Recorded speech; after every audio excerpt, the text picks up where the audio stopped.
Hi students, good morning. We are discussing about the next lesson, dual nature of radiation and matter. ரேடியேஷனாக இருந்தாலும் சரி மேட்டராக இருந்தாலும் சரி அதுக்கு dual nature, அதாவது ரெண்டு விதமான கேரக்டர் இருக்குது. ஒன்று வேவ் நேச்சர், இன்னொன்று பார்ட்டிக்கல் நேச்சர். அதை பற்றி தான் இப்போ விரிவாக பார்க்க போகிறோம். இன்ட்ரோடக்ஷன். அதில் நம்ம டெய்லி லைஃப்பில் வந்து பார்ட்டிக்கலுக்கான சில எக்ஸாம்பிள்ஸும் வேவ்க்கான சில எக்ஸாம்பிள்ஸும் வந்து நம்ம கண்கூட பார்த்துட்ருக்கோம். தென் பார்ட்டிக்கல்னால் என்ன, வேவ்னா என்ன? Particle is a material object which is consider as a tiny concentration of matter. அதுக்கு ஸ்பேஸ் அண்ட் டைம் இருக்குது. whereas wave is a broad distribution of energy. அதுக்கு ஸ்பேஸ் டைம் கிடையாது.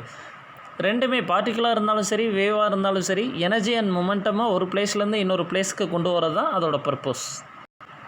கிளாசிக்கல் ஃபிசிக்ஸாக இருந்தாலும் சரி மெக்கானிக்ஸாக இருந்தாலும் சரி பார்ட்டிகல்ஸ் வேறு வேவ்ஸ் வேறு அப்படிங்கிறத தனித்தனியாக வச்சுருந்துச்சு.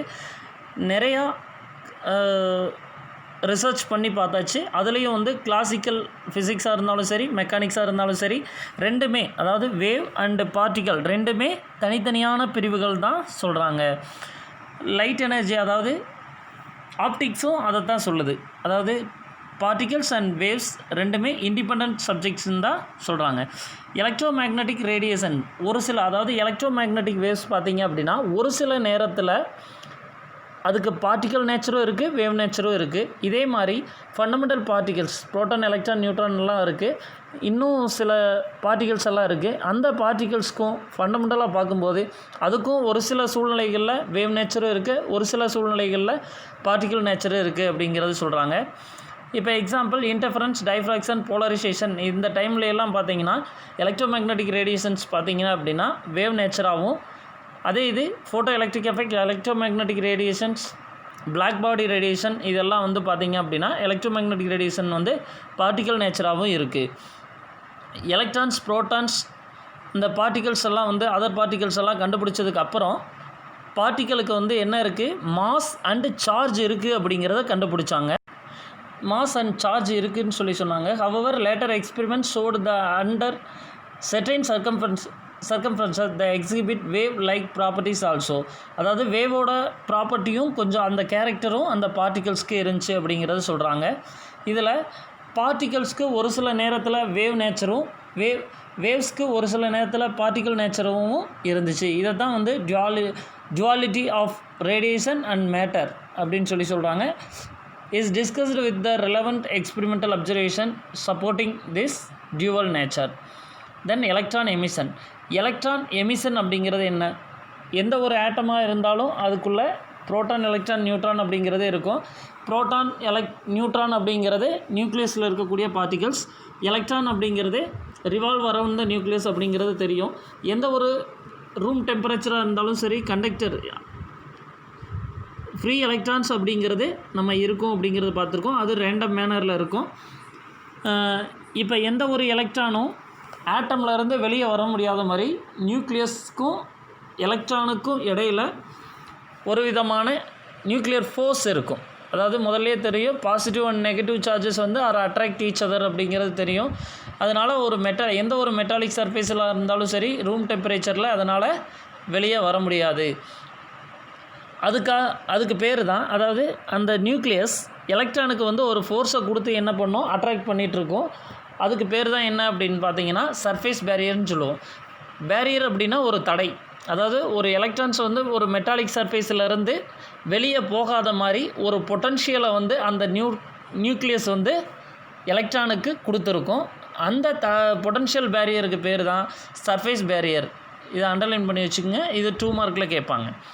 எலக்ட்ரான் எமிஷன்னா என்ன? The liberation of electrons from any surface of a substance. அதாவது நியூக்ளியஸுக்கும் எலக்ட்ரானுக்கும் இடையில் இருக்கக்கூடிய ஃபோர்ஸுக்கு மேலே நம்ம எக்ஸ்டர்னல் ஃபோர்ஸ் ஏதாவது ஒரு ஃபோர்ஸ் கொடுக்குறப்ப அது பார்த்திங்க அப்படின்னா அந்த எலக்ட்ரான் மெட்டாலிக் சர்ஃபேஸ்லேருந்து வெளியே வரும். இதுக்கு பேர் தான் எலக்ட்ரான் எமிஷன். எலக்ட்ரான் எமிஷனுங்கிறது முக்கியமான 2 மார்க் நோட் பண்ணி வச்சுக்க. அதே அடுத்து பார்த்திங்கன்னா ஒர்க் ஃபங்க்ஷன். ஒரு மினிமம் எனர்ஜி, ஒரு மெட்டாலிக் சர்ஃபேஸிலேருந்து ஒரு எலக்ட்ரான் எஸ்கேப் ஆகணும் அப்படின்னா அதுக்கு தேவைப்படக்கூடிய மினிமம் எனர்ஜியை தான் ஒர்க் ஃபங்க்ஷன் சொல்கிறாங்க. அதை 5 அப்படிங்கிற லெட்டரில் மென்ஷன் பண்ணுறாங்க. அதோட யூனிட் பார்த்திங்கன்னா எலக்ட்ரான் வோல்ட் அப்படின்னு சொல்கிறாங்க. நார்மலாக எனர்ஜியோட யூனிட் அப்படிங்கிறது பார்க்கும்போது ஜூல் தான். பட் இங்கே காமனாக எலக்ட்ரான் வோல்ட் அப்படிங்கிறது யூஸ் பண்ணுறாங்க. நியூக்ளியர் ஃபிசிக்ஸ்லேயும் அட்டாமிக் ஃபிசிக்ஸ்லேயும் யூஸ் பண்ணுறாங்க. நோட்டில் பார்த்தீங்கன்னா செகண்ட் பேரா 1 எலக்ட்ரான் வோல்ட்னா என்ன? 1 electron volt is defined as the kinetic energy gained by an electron when accelerated by a potential difference of 1 volt. 1 electron voltங்கிறது ஒரு எலக்ட்ரானுக்கு 1 volt potential difference கொடுத்து அதை ஆக்ஸலரேட் பண்ணும்போது அதுக்கு கிடைக்கக்கூடிய கைனடிக் எனர்ஜியை தான் 1 electron voltனு சொல்கிறாங்க. 1 electron volt equal to kinetic energy by the electron work done by the electric fieldனு சொல்லலாம். QV அப்படிங்கிறது சொல்லலாம். 1.602 into 10 power minus 19 coulomb into 1 volt. 1 electron volt equal to 1.602 into 10 power minus 19 joule. எந்த ஒரு எலக்ட்ரானாக இருந்தாலும் free எலக்ட்ரானாக இருந்தாலும் அதுக்கு maximum kinetic energy ஒரு மெட்டலில் 0.5 electron volt தான் இருக்கும். இப்போ எக்ஸாம்பிள் ஒரு மெட்டலோட surface barrier or potential barrier எவ்வளோ இருக்குது, 3 எலக்ட்ரான் வோல்ட் இருந்துச்சு அப்படின்னா அந்த எலக்ட்ரானுக்கு எவ்வளோ மினிமம் எனர்ஜி வேணும், அதோட மேக்ஸிமம் கைனடிக் எனர்ஜியே 0.5 தான் இருக்குது. பட் அந்த சர்ஃபேஸ் பேரியர் 3 வோல்ட். அப்போ அந்த சர்ஃபேஸ் பேரியருக்கு ஈக்குவலான டோட்டல் கைனடிக் எனர்ஜி இருந்தால் தான் அது மெட்டாலிக் சர்ஃபேஸ்லேருந்து லீவ் அதே எஸ்கேப் ஆகும். அப்போ 2.5 electron volt work 2.5 electron volt work function energy இருந்தால் மட்டும்தான் அந்த மெட்டலை விட்டு எலக்ட்ரான் வெளியே போகும். ஒவ்வொரு எலக்ட்ரானுக்கும் டிஃப்ரெண்ட் ஒர்க் ஃபங்க்ஷன் எனர்ஜி இருக்கும். அதே மாதிரி எலக்ட்ரான் எமிஷன் நடக்கணும் அப்படின்னா அந்த இடத்துக்கு லோ ஃபங்க்ஷன், அதாவது லோ ஒர்க் ஃபங்க்ஷன் இருக்கக்கூடிய மெட்டல் தான் சூஸ் பண்ணுவாங்க. ஒரு சில எக்ஸாம்பிள் டேபிள்ஸில் கொடுத்துருக்காங்க பார்த்து. இதில் எலக்ட்ரான் எமிஷனில் 4 டைப்ஸ் இருக்குது. First one thermionic emission. Thermo அப்படின்னாவே ஹீட் எனர்ஜி. ஒரு மெட்டல் இருக்குன்னா அதில் நார்மல் டெம்பரேச்சர் இருக்கும்போது எந்த ஒரு எலக்ட்ரான் எமிஷனும் நடக்காது. அப்போ அந்த மெட்டலை ஹீட் பண்ணும்போது மெட்டலோட ஹீட் எனர்ஜி, அதாவது அந்த எலக்ட்ரானுக்கு வந்து ஹீட் எனர்ஜினால் நம்ம அந்த எலக்ட்ரானுக்கு கைனடிக் எனர்ஜியாக கன்வெர்ட் பண்ணி அந்த எலக்ட்ரான் அந்த மெட்டல்லேருந்து எஸ்கேப் ஆயிரும். இதுக்கு பேர் தான் தெர்மியானிக் எமிஷன் அப்படிங்கிறது. எந்த அளவுக்கு நம்ம ஹீட் பண்ணுறோமோ அதை பொறுத்து ஈஸியாக அந்த எலக்ட்ரான்ஸ் வந்து வெளியே வந்துடும்.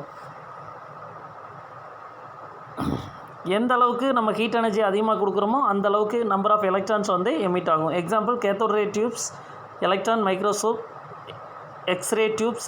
Second one field emission. Field emission அப்படிங்கிறது பார்த்தீங்க அப்படின்னா ஒரு எலக்ட்ரிக் ஃபீல்டு ஆர் மேக்னெட்டிக் ஃபீல்டுக்கு இடையில் ஒரு மெட்டலை வைக்கிறதுனால, இங்கே வந்து நம்ம எலக்ட்ரிக் ஃபீல்டு கொடுத்துருக்கோம். எலக்ட்ரிக் ஃபீல்டுக்கு இடையில் கொடுக்கறதுனால எந்த ஒரு எலக்ட்ரானும் பாசிட்டிவ், அதாவது எலக்ட்ரிக் ஃபீல்டோட டைரெக்ஷன் பாசிட்டிவ் டு நெகட்டிவ்னு தெரியும்.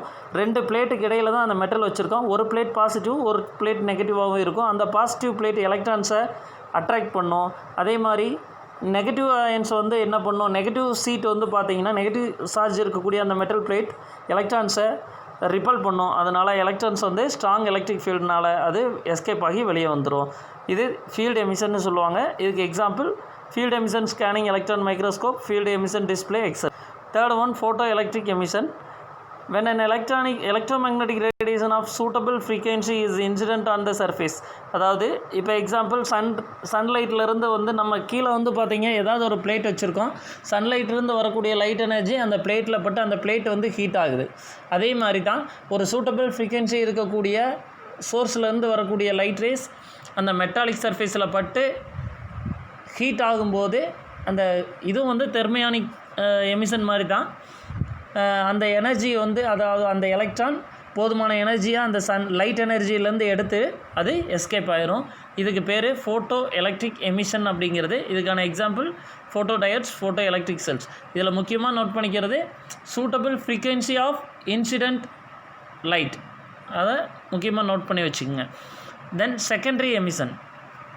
ஒரு ஹை கைனடிக் எனர்ஜி இருக்கக்கூடிய ஒரு எலக்ட்ரான் அந்த மெட்டாலிக் சர்ஃபேஸில் மோதும்போது அந்த மெட்டாலிக் சர்ஃபேஸில் இருக்கக்கூடிய எலக்ட்ரானுக்கு இந்த ஹை எனர்ஜி எலக்ட்ரான் வந்து அதோட எனர்ஜியை வந்து பகிர்ந்தளிச்சு, அதாவது அதோட எனர்ஜியை இதுக்கு கொடுத்து இந்த எலக்ட்ரான் என்ன பண்ணும், மெட்டாலிக் சர்ஃபேஸ்லேருந்து லீவ் ஆகும். இதுக்கு பேர் செகண்டரி எமிஷன் அப்படின்னு சொல்லுவாங்க. இது ரொம்ப முக்கியமான கொஸ்டின், நோட் பண்ணி வச்சுக்கோங்க. தென் நம்ம நெக்ஸ்ட்டு பார்க்க போகிற டாபிக் ஃபோட்டோ எலக்ட்ரிக் எஃபெக்ட் பற்றி பார்க்க போகிறோம். ஃபோட்டோ எலக்ட்ரிக் எஃபெக்ட்டில் வந்து 3 எக்ஸ்பெரிமெண்ட் வந்து கொடுத்துருக்காங்க. ஒன்று Hertz, second one Hallwachs, third one Lenard experiment. First one Hertz experiment.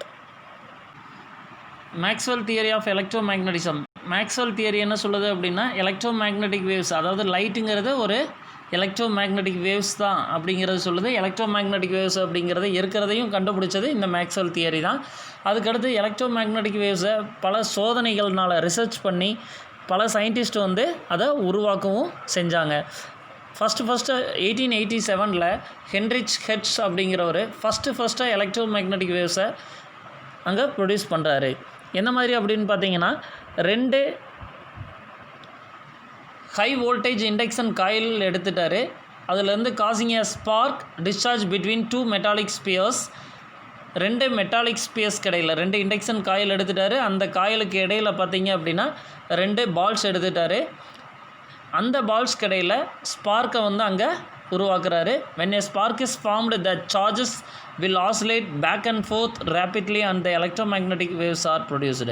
அதாவது அந்த மெட்டாலிக் பால்ஸ் இடையில் சார்ஜஸ் என்ன ஆகுது அப்படின்னா ஃப்ரண்ட் அண்ட் பேக் வந்து மூவ் ஆகுது. அந்த மூவ் ஆகுறதுனால அங்கே வந்து வேவ்ஸ் இருக்கிறத கண்டுபிடிச்சாங்க. ஒரு ஸ்ட்ராங் எலக்ட்ரோ ஃபீல்டு வந்து அங்கே உருவாகுது. அதிலிருந்து என்ன ஆகுதுன்னா எலக்ட்ரோ மேக்னெட்டிக் வேவ்ஸ் வந்து அங்கே இருக்குதுன்னு சொல்லி கண்டுபிடிச்சாங்க. Electromagnetic waves thus produced were detected by a detector that has a copper wire bent in the shape of a circle. Although the detection of waves is successful, there is a problem in observing a tiny spark produced in the detector. அதாவது அந்த detector மூலமாக ஒரு சின்ன spark உருவாகத்தான் கண்டுபிடிக்க முடிஞ்சிச்சு. இதில் என்ன பண்ணுறது அப்படின்னு யோசிச்சப்போ ஒரு யூவி ரேஸ் எடுத்து அந்த பால் மேலே விழ செய்யும்போது அந்த ஸ்பார்க் வந்து அதில் இருக்கக்கூடிய எலக்ட்ரான்ஸ் யூவி ரேஸ்னால் அந்த பால்ஸில் இருக்கக்கூடிய எலக்ட்ரான்ஸ் எஸ்கேப் ஆகி வெளியே வந்துச்சு. மறுபடியும் அந்த ஸ்பார்க்கில் பட்டு அந்த எலக்ட்ரான்கிறது சார்ஜ் தான், பட் அந்த எலக்ட்ரான்ஸ் நிறைய அங்கே உருவாகி அங்கே பெரிய ஸ்பார்க்கு உருவாச்சு. இதுலேருந்து எலக்ட்ரோ மேக்னெட்டிக் வேவ்ஸ் அங்கே இருக்குது அப்படின்னு சொல்லி கண்டுபிடிச்சாங்க. இது ரொம்ப